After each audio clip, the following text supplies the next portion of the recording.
Bill Bartmann. Thanks for joining me.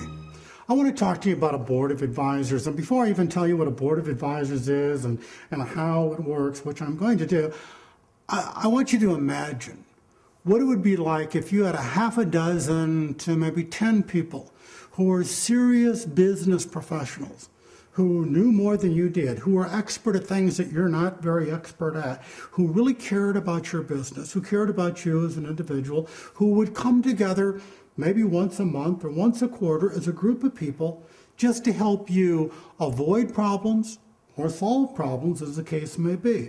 Wouldn't that be wonderful? Of course it would.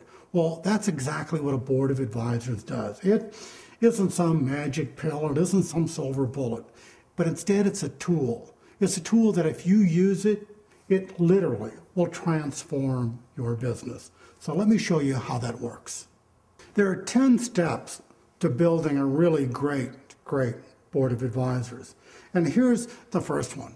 I want to make sure that you do what it is I just mentioned a moment ago, and that's surround yourself by people that know things you don't know. And I talked about it earlier. I said, don't bring a bunch of yes men or yes women into your organization. You don't need a whole bunch of people telling the emperor he's not naked. What we need are people who will tell us that they don't think we have figured something out, or maybe we're doing it the wrong way, or maybe they have a different opinion. Now, I'm not trying to get people who just pick a fight and provoke you. I'm trying to get people who can bring something to the table that you don't have.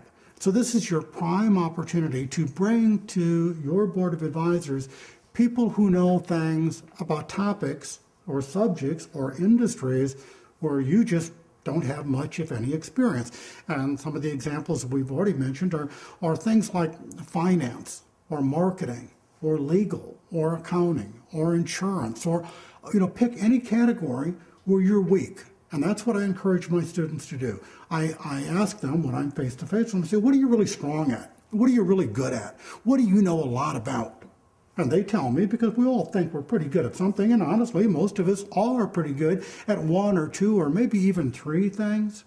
But there's so many other parts of being in business, so many other parts that we just don't know very well. Not because we're silly or stupid or we haven't paid attention. They're just things we don't have any experience with. I mean, it's really hard to understand the law if you didn't go to law school. It's really hard to understand accounting if you didn't go become a CPA. It's just difficult. Some things you have to learn. Well, if we're really busy learning how to run our business, maybe there's some things we yet just really don't know. Well, here's your opportunity to bring those kind of type of people into your board of advisors where they can share what they know and help you balance out what it is you don't know. So step number one, make sure you're bringing people into your board of advisors who possess skill and knowledge and business acumen that you don't. We don't want a bunch of people that are just clones that look like us. We want people who know things we don't know.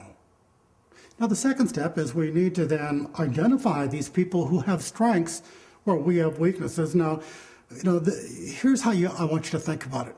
I want you to start paying attention to your local newspaper, local TV, anything that you can that affects your community. And anytime you see somebody being quoted, you see somebody in the news, you see somebody being heralded for being good at what it is they're doing, ask yourself, how would I feel if I could have that person on my board of advisors? And you're going to go, Bartmann, that's crazy, that's stupid.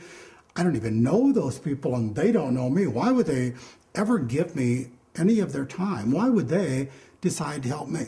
That's not the question yet. Don't even play with that. Don't even think about that. Don't live over there in the negative.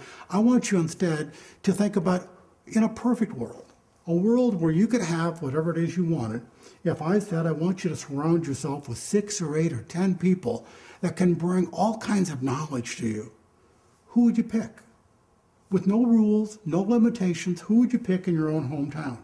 And if you start watching the newspaper or the TV or listening to the radio, you're going to see these people. They're the people that are in the news because they're successful. And these are the people that I want you to start considering to put on your board of advisors.